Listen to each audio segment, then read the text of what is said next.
माता जी? हमारे पिताजी भी सिंगल बैकग्राउंड थे, कारण हमारे माता जी की इच्छा थी कि हमारे घर से कोई प्रचारक बनना चाहिए।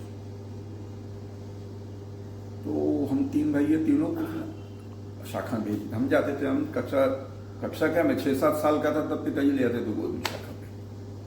और उस कारण में कक्षा 7 में जब पढ़ता था तब से मेरे को माता जी ने, मेरा जरा झुकाव ज़्यादा दिखा तो उनका तुमको प्रचारक बनना है, तुमको विवाह और उस गृहस्थ में नहीं जाना है, तुमको प्रचारक बनना है। अब मैं उस समय अकल उतनी थी नहीं, प्रचारक हाँ ठीक है बनेंगे प्रचारक।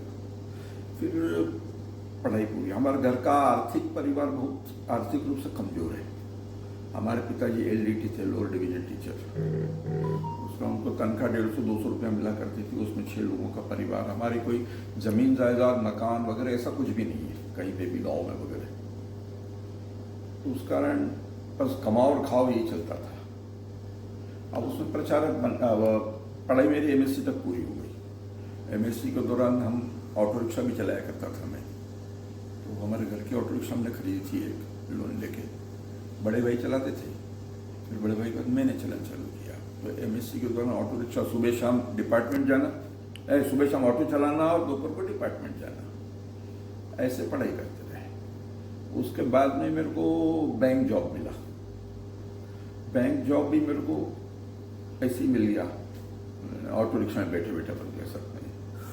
कि एक बार एक सज्जन कोई बैठे हमारी गाड़ी में और उन्होंने कहा कि चलो यूको बैंक चलना है। मैंने कहा चलिए। उनको यूको बैंक छोड़ा, बोले आप वेट करो जरा, मैं बात करके आता हूँ। वो अंदर चले गए। तो मैं बाहर प्रीमाइसेस में घूमने लगा बैंक की। तो वहाँ नोटिस बोर्ड पर नोटिस लगा था कि ऐसी ऐसी एप्लीकेशंस देना है, प्लेन एप्लीकेशन ही देना थी। मैं स्टेशनरी की दुकान पे गया, 2 कागज कार्बन खरीदा, एप्लीकेशन लिखी और तो दे दी। फिर अपने गाड़ी में आके बैठ गया। थोड़ी देर में वो सज्जन आए, बोले चलो फ्रीगंज चलना है। चलिए। जाते जाते मैंने उससे पूछा कि आपकी बैंक में नौकरी करना हो तो क्या करना पड़ता है? बोले उसकी वो विज्ञापन आता है। उनका विज्ञापन लगा तो है नोटिस बोर्ड पे। बोले वो तो पढ़े लिखे लोगों के लिए, क्लर्क। उसको लगा मैं चपरासी के लिए कर रहा हूँ, लेकिन मेरा ऑटो रिक्शा ड्राइवर का ड्रेस वगैरह था। तो बोले वो पढ़े लिखे लोगों के लिए। मैंने कहा कितना पढ़ा लिखा मांगते हैं? बोले कम से कम हायर सेकेंडरी होना चाहिए। मेरा MSc हो गया था पूरा। हमने कहा हमारा है हायर सेकेंडरी। बोले परसेंटेज बहुत अच्छा मानते बेटा, वो बहुत कठिन परीक्षा होती है। मैंने कहा कितना परसेंट? बोले कम से कम 50% होना चाहिए। तो हमने कहा है हमारा 50% से ऊपर। उतने में उसका घर आ गया। तो उसने मेरे को पैसे दिए। तो मैंने उसका कहा मैं आपके यहाँ बैंक नौकरी करने आ रहा हूँ साहब। तो वो मुस्कुराया और अंदर चला गया। उसके 15-20 दिन बाद मैं ऑटो रिक्शा चला के घर पे जब आया वापस, तो हमारे माता जी ने मेरे को कॉल लेटर दिया कि आपका कल जो है रिटर्न टेस्ट है वहीं साइंस कॉलेज में उज्जैन में, तो आपको जाना है। तो बोले तूने अप्लाई किया था कि बैंक के लिए? मैंने कहा हाँ दी थी एप्लीकेशन। मेरे को मालूम था कि ऐसा कोई हो भी जाएगा, आगे बढ़ जाएगी बात।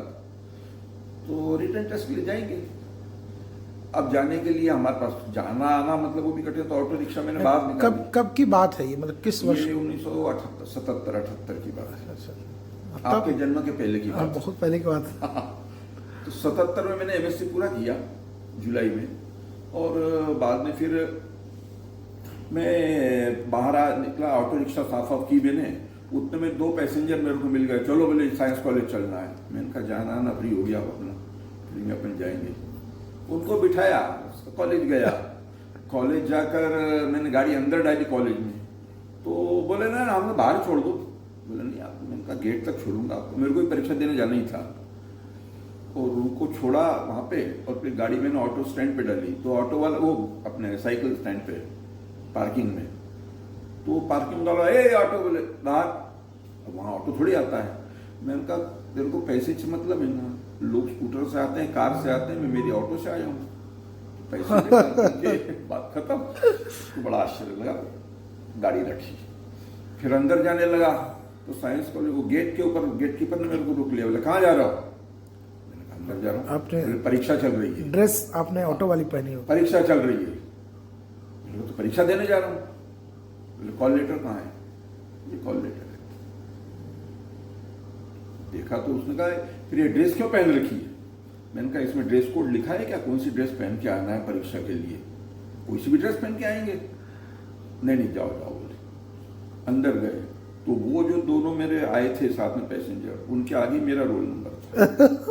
वो घबरा गए कि कोई पैसे का लेन देन बाकी हो गया, ऑटो ड्राइवर अंदर तक आ गया क्या? मैं आ गया कि अपने काउंटर पे बैठ गया अपनी सीट पे। फिर परीक्षा हो गई, फिर जाने के हमारे पैसेंजर पक्के थे, हाँ उनको लेके वापस गया तो परिचय उनसे हो गया। उसके 15-20 दिन बाद मैं गाड़ी चला कर आया वापस रात को जब, तो माता जी ने मेरे को इंटरव्यू का कॉल लेटर दिया। बोले 27 जनवरी को आपका इंटरव्यू है भोपाल में। 4-5 दिन थे उसके लिए। कह जाएंगे अब इंटरव्यू, अब परीक्षा भी हो गई है, पास भी हो गए अपन, अब इंटरव्यू देना है, देखेंगे। अतिरिक्त तो कोई ऐसी तैयारी की नहीं थी। 27 तारीख को भोपाल चला गया मैं। वहाँ डीएम हमारा डिवीजन मैनेजर वो इंटरव्यू लेने वाले थे, तो उन्होंने पूछताछ की। मेरा बाकी प्रोफाइल उनके पास था ही पहले से पूरा डाटा। उनका क्या करते हो? मैंने कहा ऑटो रिक्शा चलाता हूँ। बोले ऑटो रिक्शा चलाते हो? मैंने कहा क्यों, ऑटो रिक्शा गलत नहीं करता हूँ कुछ। बोले नहीं। और शौक काय का है? मैंने कहा अखबार पढ़ने का और बांसुरी बजाने का। अच्छा, बांसुरी आप शुरू से बजा? मैं 10 साल का था तब से बजा रहा। 60 साल हो गए मेरे को बजाते। आज 69 साल की उम्र है मेरी। तो बोले अच्छा अखबार पढ़ते हैं? मैंने कहा। बोले आज का अखबार पढ़ा? मैंने कहा नहीं पढ़ा। क्यों नहीं पढ़ा? मैंने कहा कल 26 जनवरी थी, पब्लिश नहीं होता अखबार, 26 जनवरी को छुट्टी होती है, इसलिए 27 को अखबार नहीं आता। अच्छा बोले जाओ, हो गया इंटरव्यू मेरा। और मेरे को उसके 10-15 दिन बाद अपॉइंटमेंट लिया गया। वो दोनों लड़के फेल हो गए थे परीक्षा में, और मेरा अपॉइंटमेंट। और भाग्य से मेरी ऑटो में वही आदमी बैठा फिर से जो पहले बैठा था। तो मैंने उसको अपॉइंटमेंट लेटर दिखाया। मैंने कहा सर ये पढ़ना जरा क्या है? उसने पढ़ा, ये तो अपॉइंटमेंट लेटर। बोले कौन है यानी लोग? मैंने कहा मैंने आपसे कहा था कि मैं आ रहा हूँ आपकी बैंक में नौकरी करने। फिर उसके साथ मेरा परिचय वगैरह हुआ। तो वो हमारे पिताजी का पढ़ाया हुआ विद्यार्थी निकला। अरे बोले आप उक साहब के लड़के हो क्या? मैंने कहा जी। तो उन्होंने तो हमको पढ़ाया है। बाद में फिर हो गया काम। में मेरा पहला अपॉइंटमेंट कोरबा में हुआ, छत्तीसगढ़ में। पहले मध्य प्रदेश में था। हाँ। बाद में कोरबा से मैं रिक्वेस्ट ट्रांसफर लेके इधर उज्जैन आया। उज्जैन में हमारे पिताजी का तब तक देहांत हो गया था, और माताजी, भाई, बहन, भाभी इतने लोग थे, किसी को जॉब था नहीं, इसलिए मेरे पास ही जॉब था, तो काम चलता रहता था। तो हमारे प्रांत प्रचारक मेरे से बोले, और हमारी माताजी का बार बार आग्रह था कि तू क्यों नौकरी कर रहा है, जा ना प्रचारक बन जा, हमारी चिंता मत कर, हमारा जो कुछ हुआ देखा जाएगा, लेकिन अभी तेरी उम्र है और प्रचारक बनना है तेरे को। पर माताजी का कहना अपनी जगह ठीक है, लेकिन मेरे को तो आंखों से व्यवहारिकता दिख रही है ना कि इनका क्या होगा। फिर इन्होंने मेरे को बड़ा किया है, सब कुछ किया है, और मेरे सब बड़े भाई, भाभी और बहन, पर जॉब नहीं था किसी को। तो मैंने कहा हाँ बन जाऊंगा प्रचारक, चिंता मत करो। फिर हमारे प्रांत प्रचारक मेरे से बोले कि कब तक करना है नौकरी? मैंने कहा नौकरी तो छोड़ना ही पक्का है, मैं विवाह नहीं करने वाला बैंक में होने के बाद भी, लेकिन मेरे सामने मैं प्रचारक बनूंगा तो मेरी चिंता तो संघ कर लेगा, लेकिन ये 4 प्राणी जो मेरे ऊपर है इसकी चिंता कौन करे? इनका कौन क्या होगा। और व्यवहारिक रूप से, और मुझे गीता पढ़ने का बहुत शौक है, गीता पे बहुत विश्वास है, तो ये पक्का विश्वास है कि हम केवल कारण मात्र है, खिलाने वाला वही है। पर एक मनुष्य का मिथ्या अहंकार होता है कि मैं खिला रहा हूं, तो प्रैक्टिकली उसको यही लगता है कि मैं खिला रहा हूं, लेकिन वास्तव में वही खिलाता है। तो मैंने इस प्रांत प्रचारी से कहा कि आप मेरे को इस परिवार से दूर कर दो पहले, फिर मैं नौकरी से दूर हो जाऊंगा। तो बोले ऐसा करो तुम मेरे से, मैंने कहा कि आप जहां कहेंगे वहां मैं ट्रांसफर ले लेता हूं, तो मेरे आंखों से परिवार दिखना दूर हो जाएगा रोज के रोज, डे टू डे, तो फिर धीरे धीरे मेरी उनसे विरक्ति होना चालू हो जाएगी, फिर मैं नौकरी छोड़ दूंगा। तो आप जहां कहेंगे वहां ट्रांसफर ले लेता हूं। तो उन्होंने कहा भिंड चले जाओ। अब उज्जैन से भिंड 500-600 किलोमीटर दूर है लगभग, और सारा डकैतों का इलाका है वो। तो मैं चला जाता हूं, और उसी साल मैंने मकान बनाया था हाउसिंग लोन लेके घर पे बैंक से। वो मकान भी मैंने उसको, और जिस दिन हमारा गृह प्रवेश था तो उसी दिन मेरे ट्रांसफर ऑर्डर आए कि आपको भिंड जाना है। और भिंड भी जाना कैसे हुआ, तो जिस दिन मेरे को प्रचारक जी ने कहा कि आप भिंड चले जाओ, मैंने कहा ठीक है जाता हूँ। दूसरे दिन मैं बैंक में गया, ये एक ईश्वरी कार्य है, योगायोग है, ईश्वर की भी योजना ही थी वो। तो मैं जैसे ही बैंक में गया तो बैंक में नोटिफिकेशन आया था प्रमोशन के लिए। देश भर में कुल 32 पोस्ट खाली थी, उसमें भिंड में 2 पोस्ट खाली थी और मुझे भिंड ही जाना था। और वो दोनों पोस्ट जो खाली हुई थी वो वहां के 2 अधिकारियों का एक डकैत ने अपहरण कर लिया था। अच्छा। और उसमें एक का मर्डर कर दिया था और एक 5 लाख रुपए देके छूटा था। तो उसके कारण पूरे देश भर में भिंड जाने के लिए कोई तैयार नहीं था। कोई अपना preference, first preference, second preference जो लिख के देते हैं, भिंड जाना है ये किसी ने नहीं लिखा और मेरे को भिंड ही जाना था। तो मैंने फर्स्ट प्रीफरेंस और लास्ट प्रीफरेंस दोनों भिंड ही भरे, जाना है तो भिंड, नहीं तो नहीं जाना। और उस आधार पे मेरा सिलेक्शन हो गया, प्रमोशन हो गया सीधा, और लेटर आ गया मेरे को कि आपका प्रमोशन हो गया, आपको भिंड जाना है। हमारा डीएम जो था वो मेरे से मिलने के लिए आया स्पेशली भोपाल से उज्जैन, कि ऐसा कौन आदमी है जो भिंड जाना चाह रहा है, क्योंकि भिंड में किसी ने भी प्रेफरेंस दिया नहीं है। तो वो मेरे से बोला कि आप भिंड के रहने वाले हैं क्या? मैंने कहा नहीं, भिंड का नहीं, उज्जैन का ही। तो आपके फादर वहां सर्विस करते हैं क्या? मैंने कहा नहीं, वो तो एक्सपायर हो गए। तो फिर आप भिंड क्यों जा रहे हैं? मैंने कहा हमारे डीएम ने कहा है इसलिए। अब वो हमारा बैंक का डीएम, बोले डीएम तो मैं हूं। मैंने कहा आप बैंक के डीएम हैं, हमारे डीएम हमारे प्रांत प्रचारक है आरएसएस के। तो एकदम हमारा ब्रांच मैनेजर बोला साहब ये आरएसएस में जाते हैं। अच्छा, बोले आरएसएस में जाते हो क्या? तब तो डकैत का बाप भी तुम्हारा कुछ नहीं बिगाड़ सकता। बोले आप जाइए आराम से वहां पर। ऐसा करके मैं ट्रांसफर हो गया। तो मैंने हमारे मतलब इस घर आके बोला कि मेरा ट्रांसफर हो गया है। मैंने तब तक ये प्रोसेस में कर रहा हूँ ये बताया नहीं था घर पे। अच्छा। मेरा प्रमोशन हो गया और मेरा ट्रांसफर भिंड हो गया, ये बता दिया। माता जी हम समझ गई हमारी कि इसने जुगाड़ लगाई है कुछ न कुछ। मैंने आवेदन वगैरह किया है।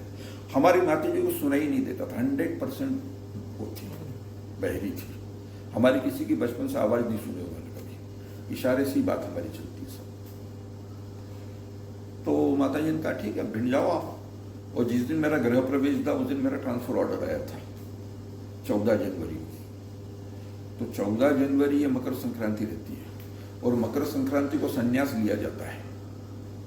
तो योगा योग ऐसा हुआ कि मैं रिलीव हुआ 14 जनवरी को, तो एक प्रकार का संन्यासी था कि मैं अब यहां से संघ कार्य के लिए जा रहा हूं भिंड। तो ये तय था कि मैं संन्यास ले रहा हूं एक प्रकार से। और मैंने घर वालों से कहा कि मेरा ट्रांसफर हो गया है, ये मकान बनाया है मैंने, अब इसमें आप रहिए, इसका किराया आपको देना नहीं है, और अब आप कमाओ और आप खाओ। भाई था, बहन थी, भाभी जी थी, और अंदर था ही कि यदि कुछ ज्यादा ऊपर नीचे हो गई तो अपनी नौकरी है ही, अभी अपन भेज सकते हैं पैसा। और ऐसा करके मैं भिंड चला गया। वास्तव में ईश्वरी कार्य है और ईश्वरी खिलाता है। उसके बाद मेरे को एक भी पैसा घर नहीं भेजना पड़ा कभी। फिर हमारे भाई साहब ने कुछ अखबार बांटने का काम चालू किया।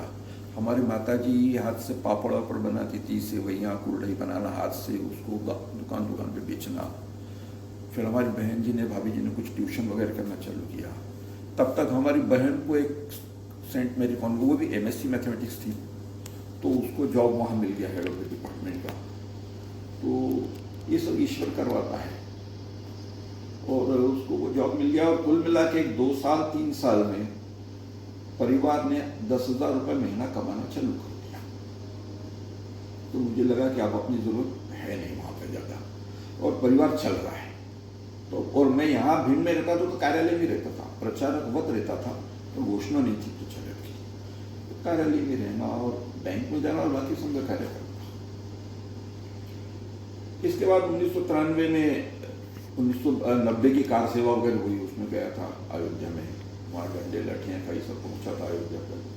1992 की कार सेवा में भी मैं था बोलने में। और बाद में 1993 में कांग्रेस शासन या कुछ ऐसा आ गया, तो हमारा ब्रांच मैनेजर मेरे से बोला कि वो साहब आप शाखा जाना बंद कर दो। उनका क्यों? तो बोले कांग्रेस की सरकार आ गई है। तो उनका सरकार किसी की भी उससे क्या फर्क पड़ना है। और ये बैंक जॉब मेरा जो है ना, ये सेकेंडरी जॉब है, मेरा प्राइमरी जॉब संजय है। तो अगली बार कभी कहना मत ऐसा कि शाखा में चल, ये नौकरी तो मैं चाहे जब छोड़ दूंगा, जेब में से लेके चलता हूँ मैं अपना त्याग पत्र। तो बोले इससे छोड़ते हैं क्या नौकरी बैंक की? बहुत देखे हैं सब बोलने वाले। तो उनका देखना है क्या बैंक नौकरी कैसे छोड़ते हैं? मैंने जब आवाज लगी, सुखलाल जरा 2 कागज और कार्बन लाना। मैंने अपना त्याग पत्र लिखा, मैनेजर को दिया। मैंने कहा ये है, नौकरी छोड़ दी मैंने, मैं जा रहा हूँ। ऐसा करके मैं चला गया। मैनेजर को विश्वास नहीं हो रहा था कि त्याग पत्र दिया वास्तव। 7 दिन तक मैं गया ही नहीं बैंक में।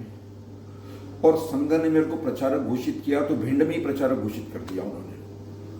और मैं 7 दिन बैंक में, 8वें दिन सर घूमता घूमता बैंक में गया दोपहर को। तो ब्रांच मैनेजर बोला, ओक साहब छुट्टी पे हो क्या? मैंने कहा छुट्टी का है कि मैंने एप्लीकेशन दे दी, त्याग पत्र दे दिया ना आपको, अब मैं नहीं आ रहा हूँ बैंक में। अरे मजाक मत करो यार, छुट्टी की एप्लीकेशन दो। मैंने कहा मैं एप्लीकेशन दे नहीं रहा हूँ, आपको देखना था ना त्याग पत्र कैसा देते हैं बैंक से, ऐसा देते हैं, अगली बार मत कहना कभी। बोले सही में त्याग पत्र दे दिया क्या?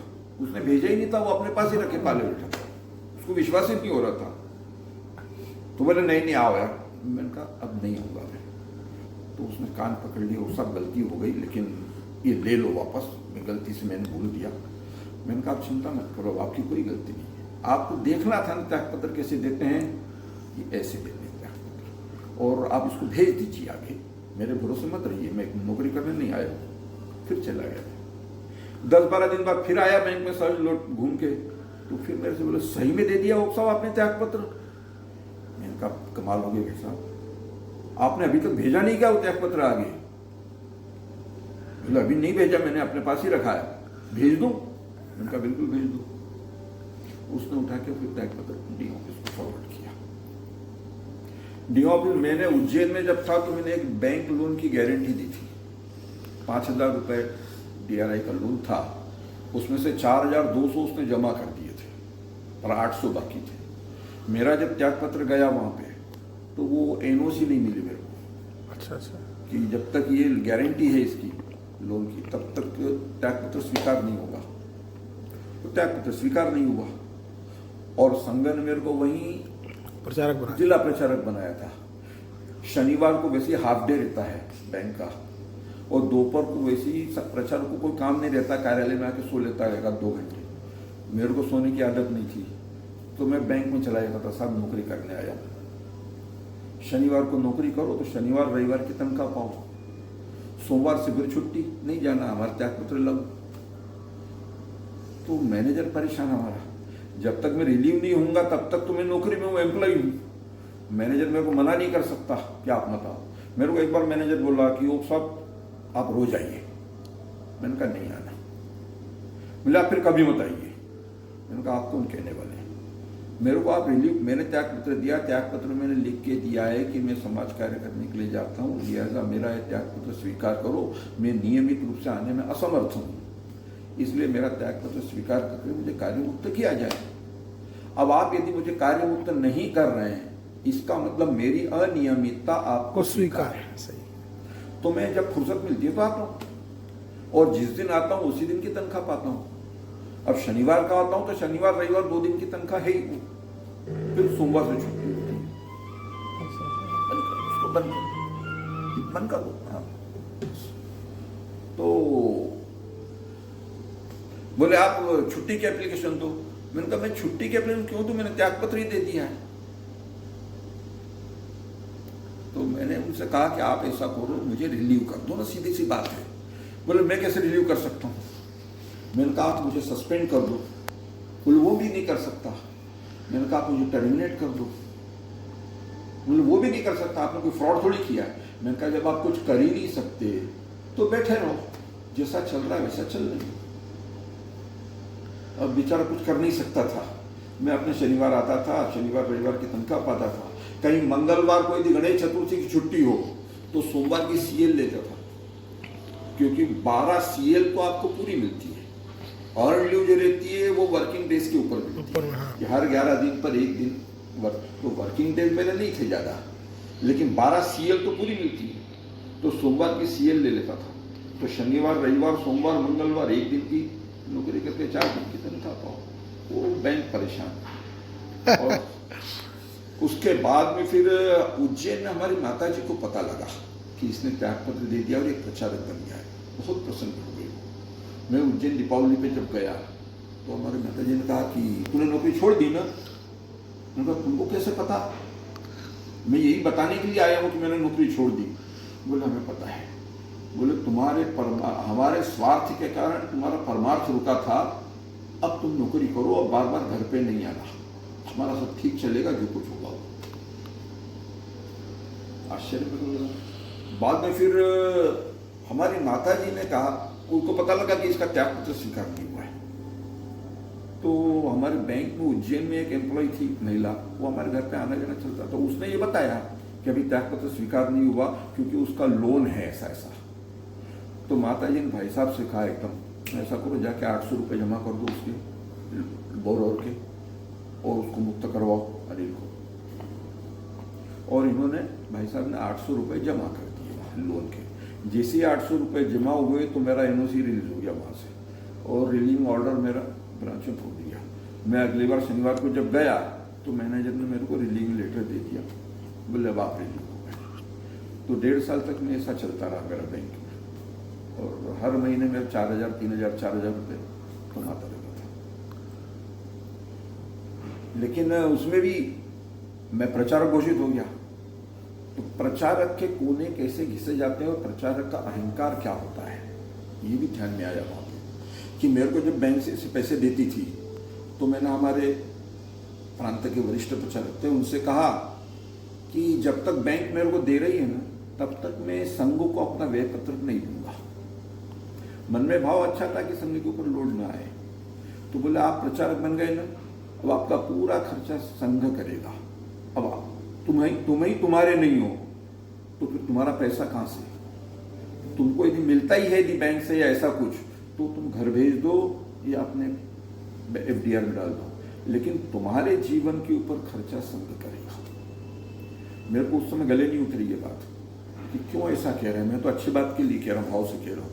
और बाद में ध्यान में आया कि मेरे को जब बैंक दे रही है और मुझे संघ को हिसाब देना नहीं है, तो मैं चाहे जितना खर्चा करूं और चाहे जैसा करूं। मेरे को 2 अच्छी आदतें थी, एक पिक्चर देखने की और होटलिंग करने की। अब ये उस समय था तो करने की आदत थी, अब मेरे को खर्चा तो देना ही नहीं है संघ को, तो मैं चाहे जितना होटलिंग करूं और पिक्चर देखूं। प्रचारक को ये नहीं शोभा देगा ज्यादा। तो उन्होंने कहा कि तुमको पिक्चर देखना है ना, तुम पिक्चर देखो, व्यय पत्रक में लिखो पिक्चर देखा पिक्चर। अब हफ्ते में यदि 2 पिक्चर देख लूँ मैं, और जिला प्रचारक अपने व्यय पत्रक में हर महीने 6-7 पिक्चर देख रहा है, तो मेरे को ही शर्म आने लगेगी मेरा व्यय पत्रक देख के कि यार ये क्या कर रहे हैं अपन। और झूठ बोलना नहीं है, तो फिर कैसे उसका तीसरा पर्याय क्या हो सकता है? पर्याय ये भी हो सकता है कि मैं पिक्चर देखूं और डाल दूं पेट्रोल डाला गाड़ी में, और झूठ बोलना नहीं है और व्यय डालना है। तो फिर तीसरा पर्याय यही है कि पिक्चर देखना बंद, होटलिंग करना बंद। तो जो मेरा 3-3.5 हजार रुपये खर्चा हो रहा था महीने का, वो 700 600 और 700 रुपये में निपटने लगा। तब ध्यान में आया ये 2 साल बाद कि मेरा पैसा, ये मेरा अपना जो अहंकार रहता है कि मैं खर्चा कर रहा हूं, फिर मैं क्यों किसी को हिसाब दूं? फिर मैं चाहे जैसा स्वैराचार कर सकता हूँ, कुछ भी कर सकता हूँ। पर प्रचारक के कोने घिसना, ये हमारे वरिष्ठ प्रचारक ने मेरे को किया। तब से ध्यान में आ गया कि मेरा अपना कुछ नहीं है, अहंकार नहीं। तो जब पैसा आता है तो स्वाभाविक रूप से अहंकार भी जागृत होता है, फिर उसका इन्वेस्टमेंट फिर कैसे करें, क्या करें।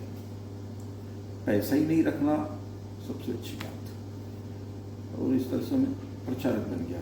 उसके बाद माता जी का देहांत हो गया, फिर भाभी जी का भी देहांत हो गया, फिर भाई और बहन बची। यह भी 2016 की बात है, 17 की बात है। फिर बहन जी ने कहा, वो दोनों मेरे से बड़े 75 साल के और 72 साल के, तो उनका केयर टेकर अब कोई नहीं उज्जैन में। भाई को कोई इशू नहीं है, और बहन को केवल एक लड़की है, वो बेंगलोर सेटल है, शादी हो गई उसकी। तो बहन की लड़की ने कहा माता जी को, अपनी माँ हमारी बहन को, कि तुम क्यों अकेली वहां पे हो, तुम दोनों यहाँ आ जाओ और मैं तुम्हारा देख लेती हूँ कहाँ। तो वो दोनों बंगलोर चले गए। तो उज्जैन का मकान खाली हो गया। वो उज्जैन का मकान मेरे नाम से था, बैंक लोन लेके बनाया था। तो मैंने 1-2 साल राह देखी। तो उसके बाद में फिर बहन से पूछा, तुम वापस आने वाली हो क्या? बोले नहीं, अब हम वापस नहीं आएंगे, अब तो बंगलोर ही रहेंगे, अभी भी बंगलोर रहते हैं। मैं उज्जैन का मकान में बेचा। और ये भी मेरे को एक गीता पढ़ते पढ़ते एक विश्वास है कि जो भी अपना बच्चा पैदा होता है ना, ही son of God born through me, not by me. तो I am only the caretaker. हम कहते कि मेरा लड़का है ना, ये भगवान का लड़का है, मैं मेरे माध्यम से पैदा हुआ है, और इसलिए मेरा कर्तव्य है कि इसकी शिक्षा दीक्षा संस्कार ये सब करूं। और इसलिए मुझे जो वैभव, पैसा, संपत्ति जो कुछ दिया है भगवान ने, वो उसके बच्चे के इसके लिए, केयर टेकिंग के लिए। और यदि लड़का नहीं है मेरा, तो फिर ये पैसा किसका है? ये भगवान का है। क्योंकि मैं केवल एक चेस्ट हूं कि भगवान ने मेरे को पैसा दिया और उसके माध्यम से परिवार का भरण पोषण करना है। और यदि परिवार नहीं है तो फिर ये प्रॉपर्टी भगवान की है, मेरी नहीं है। तो ये जो मकान है ये भगवान का है, ये मेरा है। मेरे ऊपर ऋण है समाज का एक। ये मान के अभी 2021-22 में मैं जब उज्जैन गया, मेरे को मकान बेचना था, और वो मकान बेचकर पूरा पैसा समाज कार्य के लिए मेरे को दे देना है। तो उज्जैन गया मैं, तो वहाँ पर एक मकान बेचने के लिए गया था, सौदा वौदा सब हो गया था। तो वहाँ पर एक व्यक्ति मेरे से बोले कि अपना कार्यकर्ता, कि भाई साहब यहाँ पे एक नया मंदिर निकला है खुदाई में। मैंने कहा कौन सा मंदिर? उज्जैन का कोई मंदिर ऐसा नहीं है जो मैंने नहीं देखा हो, क्योंकि ऑटो रिक्शा चला जाता मैं, कई लोगों को दर्शन करवाए मंदिरों के। और मेरे 30 साल वहीं गुजरे उज्जैन में। तो उनका एक नया मंदिर, क्या नाम है? बोले उसका नाम है ऋण मुक्तेश्वर महादेव। ऋण मुक्त, उसके दर्शन करने से ऋण से मुक्त हो जाता है आदमी। अरे वाह।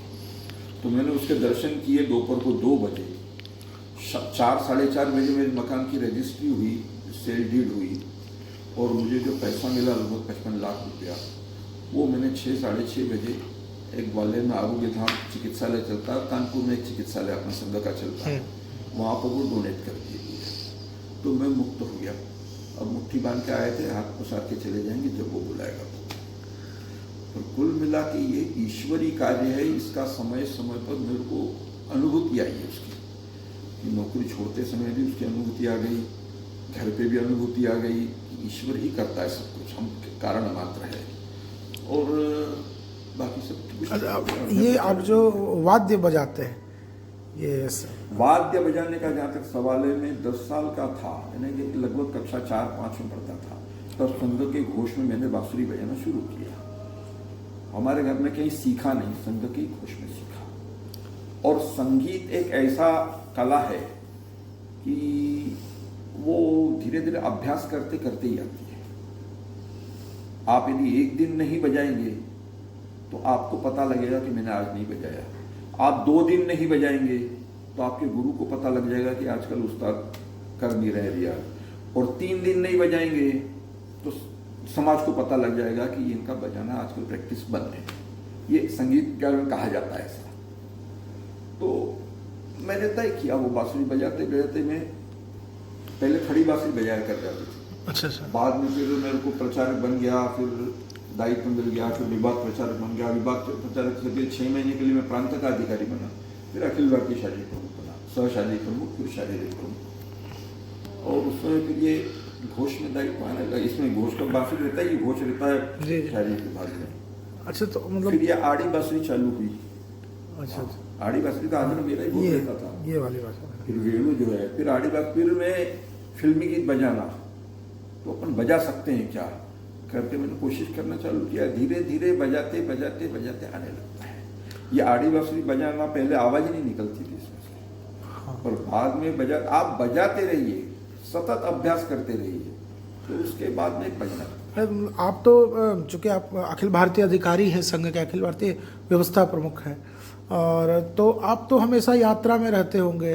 अधिकांश हमारे महीने भर में लगभग 12 दिन पूरे ट्रेन में ही जाते हैं। ट्रेन में लोग जाते मेरे से पूछते हैं कि अधिक दिन आप कहाँ रहते हैं? हमने कहा ट्रेन में। क्योंकि 2 दिन दिल्ली रहूंगा, 3 दिन कानपुर रहूंगा, 2 दिन उज्जैन रहूंगा, लेकिन 12 दिन में ट्रेन में रहूंगा महीने भर। तो मतलब जो आप तो बता रहे थे अभ्यास की बात, तो ट्रेन में अभ्यास कैसे करते हैं आप?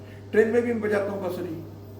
जहाँ लंबा सफर होगा तो फिर मैं गाड़ी में भी बजाता हूँ। तो ट्रेन में लोग डिस्टर्ब होते होंगे आपसे, कंप्लेंट नहीं रहता। ट्रेन में लोगों को और आनंद आता है उसमें। लोग ऑडियो वीडियो बनाते हैं, सब कुछ करते हैं, तो उस बांसुरी के कारण भी मित्रता होती है। ऐसा कैसे होता है? मेरे इसमें मोबाइल पे रेल मित्र करके फोल्डर है, लगभग 150-200 रेल मित्र हैं मेरे। जब बांसुरी बजाऊंगा, बीच में एक वीडियो वायरल हुआ था ट्रेन में हनुमान चालीसा बजाते हुए, लगभग 40 लाख लोग उसके व्यूअर हो गए थे। तो जी न्यूज के वो टॉप 5 में नाम आ गया था कि 2 दिन के अंदर 40 लाख व्यूअर हो गए उसके। हाँ, मैंने भी देखा था। तो जी न्यूज में आया था कि ट्रेन में भी, रेलगाड़ी में भी जो है भक्तिमय वातावरण वगैरह ऐसा कुछ। तो ट्रेन में भी मैं जब देख लेता हूँ 9, 9:30 सुबह के बजे, किसी को डिस्टर्ब न हो, तब अपनी बांसुरी निकालो और पूछ लेता हूँ कि आपको आपत्ति तो नहीं? कोई आपत्ति वैसे कोई लेता ही नहीं है। फिर आप बजाने लग जाओ और अच्छी बज रहा है तो लोग सुनना चालू कर देते हैं, कुछ ऑडियो वीडियो बनाना चालू कर देते हैं। बाद में परिचय हो जाता है। परिचय होने के बाद में फिर स्वाभाविक रूप से परिवार सहित लोग जो आते हैं बैठे रहते हैं, तो भाई साहब भोजन हो गया क्या? अब प्रचारक को भोजन के लिए पूछ ले कोई तो और क्या चाहिए उसको? भोजन कर लो उनके साथ में, या नाश्ता कर लो, खाना खा लो, जो भी है, परिचय हो जाता है। उसमें कुछ स्वयंसेवक भी निकलते हैं कभी कभी, कुछ स्वयंसेवक नहीं भी निकलते हैं, तो नए लोग ऐसे रेल मित्र करके मेरे पास फोल्डर है पूरा, तो उसमें बहुत सारे रेल मित्रों के नाम है। फिर कहीं प्रवास पे जाता हूँ, मान लो कोची गया, तो मैं रेल मित्र कोची टाइप करूंगा तो आ जाएंगे 1-2 नाम यदि होंगे तो। बाद में उनको फोन करता हूँ, नमस्कार जी। तो वो नमस्कार, कौन बोल रहे हैं आप? मैंने कहा मैं आपका रेल मित्र बांसुरी। अरे बंसीलाल जी आप आए हैं क्या? कहाँ है अभी आप? बंसीलाल जी? हाँ, मेरे को बंसीलाल बोलते, बंसी के माध्यम से परिचय हुआ था। अच्छा। तो नाम तो याद नहीं रहता उनको, तो बंसीलाल जी तो आइए घर पे भाई साहब। प्रचारक के 2 काम, एक भोजन के लिए बुला ले कोई, या घर पे कोई बुला ले।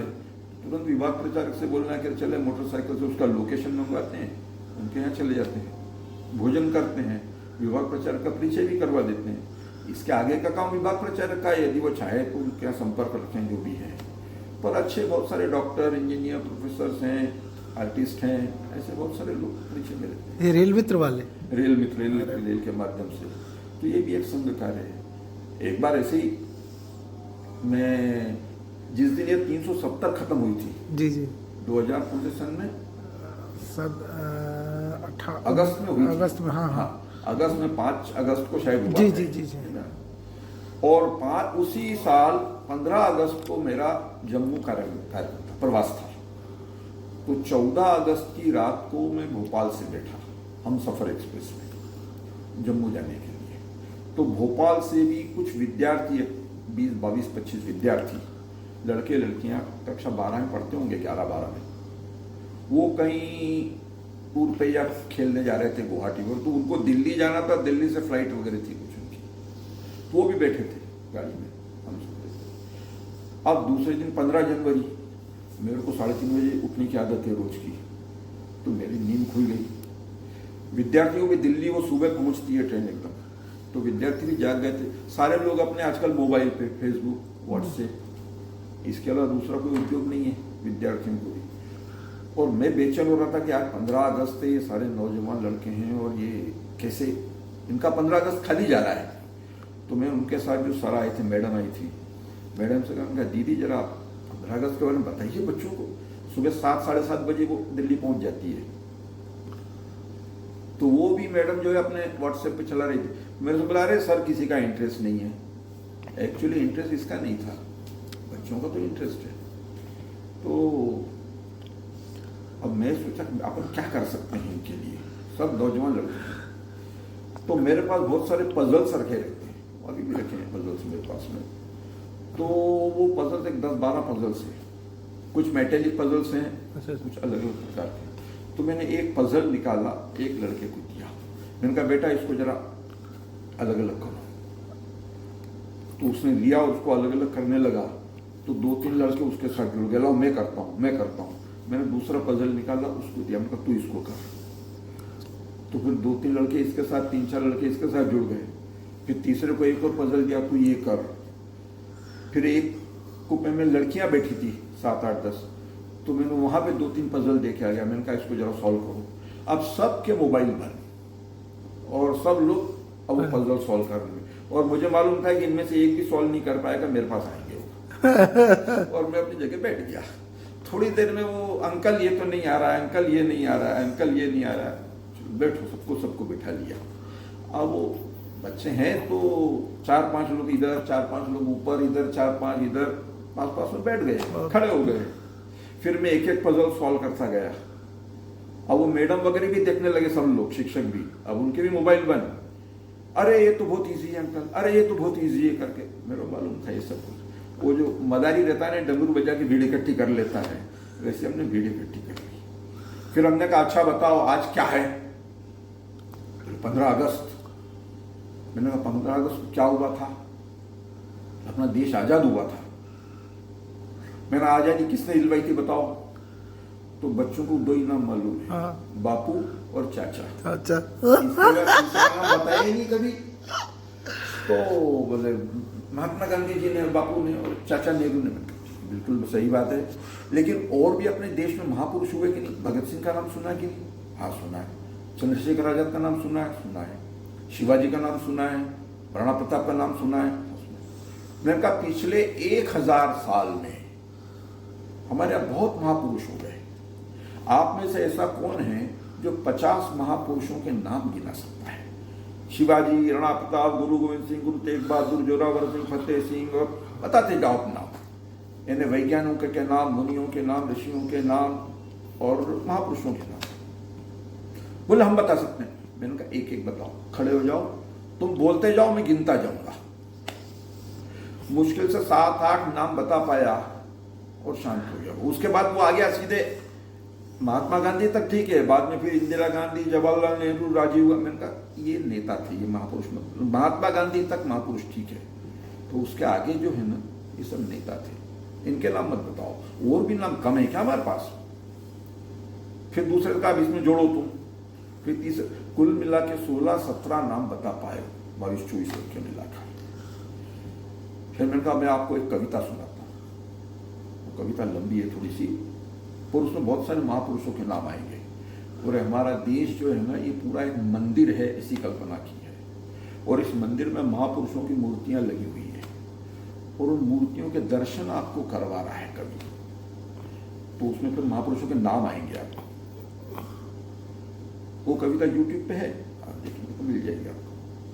तो नाम याद रखना, मतलब याद रखने की कोशिश करना। बाद में कविता पूरी होने के बाद मैं पूछूंगा आपसे कि बताओ क्या है। कौन सी कविता हो? एक लाइन अगर आपको याद हो वो कविता, वो एक लाइन अगर वो कविता याद हो तो बता सकते हैं। वो कविता एक लाइन आपको याद है? पूरी याद है मेरे को कविता, मतलब 1-2 लाइन, ताकि ध्यान आ जाए। वो मंदिर है, कैसा कल्पना की है। अच्छा। तो कहा है, 10 दिशाएं गूंजी टन टन टन टन की टंकारों से, कानों शब्द न आ पाता था भक्तों के जयकारों से। अच्छा। यह वह मंदिर है जिसमें नित सभी समय का मेला है, प्रतिपल आता जय जय गाता नव भक्तों का रेला है। जब यह मंदिर बना न आया यहाँ ईंट चूना गारा, इसे बनाने में निर्माताओं ने अपना तनवारा। अस्थि जाल का चूर्ण यहाँ पर चूना गया बनाया था, उसका गारा करने के हित उसमें रक्त मिलाया था।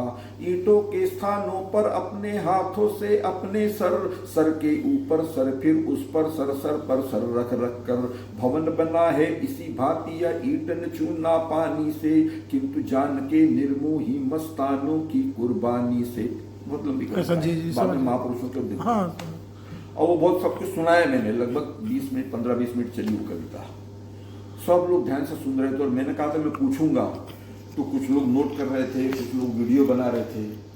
फिर मैंने उनसे पूछा अब बताओ कि तेल कड़ाए में था नीचे यवन अग्नि सुलगाते थे और तेल में बैठे गुरुवर धर्म तत्व समझाते थे। बता सकता है कौन? कोई बता नहीं पाया मैं। अच्छा, 9 और 7 वर्ष की वह थी, समय खेलने खाने का, किंतु समाया था इनके सर सौदा शीश कटाने का। हुए इन विचलित लालच में, तलवारों में फुसलाने में, चुने खड़े हैं आग तलब जो सरहद की दीवालों में। अब ऐसा करते करते लोग आधा घंटा बीत गया। जोरावर जोर से बोला फतेह हाँ, सिंह वो जोर से।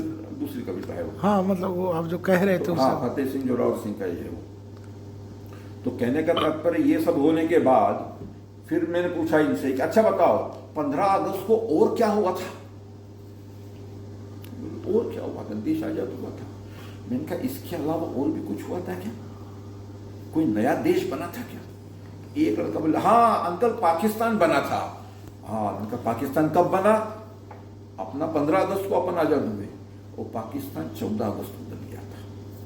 ये पाकिस्तान कहां से टपका? ऊपर से देश जमीन टपकी क्या? वो बोल नहीं अंकल अपने देश का विभाजन हुआ था। मैंने कहा वो हिस्सा किसका है? अपना है। उनका लेकिन हमसे छीन गया वो पाकिस्तान। हाँ अंकल। उनका इसको वापस लेना चाहिए कि नहीं लेना चाहिए? बिहार लेना चाहिए। उनका कौन लेगा? हम लेंगे। उनका बहुत अच्छी बात है। यही उत्साह बनाए रखना है कि हमको ये वापस लेना है अपनी भूमि पर। अभी तो हमारी बच्चे हैं, हम पढ़ाई की उम्र है, तो बहुत अच्छी पढ़ाई करना, अधिकतम जितना अच्छा पढ़ सकते हैं, जितना ज्ञान अर्जित कर सकते हैं उतना करना। लेकिन आगे चलकर इस देश का हिस्सा जो टूट के अलग हुआ, इस देश को वापस लेना है अपने को। ये बात ध्यान में रखना। हाँ बिल्कुल अंकल। अब दिल्ली पास में आ रहा था एक पलवल, बल्कि बहुत आगे 5 तक आ गया था, जितना वो दिन तक आ गई थी। मैंने कहा अब आपको मैं गीत सुनाता हूँ बांसुरी पे। और मैंने अपनी बांसुरी निकाली और ए मेरे वतन के लोगों गीत वो पूरा बजाया उसके। सब लोग शांत होकर सुन रहे थे। उतने में अब दिल्ली 2-3 मिनट में आ गई बिल्कुल। तो एक ने कहा कि अंकल आज हमारा 15 अगस्त बहुत अच्छा हुआ। उसमें मेरा अखंड भारत का भाषण हो गया एक आधे घंटे का। कैसे हुआ, उसमें किस किस का क्या क्या रोल है। और बाद में फिर आप जनगण मन बजा दो अंकल तो हमारा 15 अगस्त बहुत अच्छा हो जाएगा। इनका जरूर बजाता हूँ। और बाद में मैंने जनगण मन बजाया तो पूरी बोगी खड़ी हो गई थी अपनी जगह, क्योंकि सबका 15 अगस्त वहीं हो रहा था और भी सारे लोग आ गए थे सुनने वाले इधर उधर से। और जैसे जनगण मन पूरा हुआ तो भारत माता की जय के नारे लगे। क्या बात है। और दिल्ली आ गई उनकी। दिल्ली में गाड़ी खाली हो गई, हम बचे थे केवल और टीटी बचा था। टीटी भी 3-4 टीटी भी वहां आ गए थे, इकट्ठे हो गए थे जो इधर उधर के टीसी रहते हैं। वो आनंद आ रहा था। तो कुल मिला के ये है दुनिया। ठीक ठीक ठीक।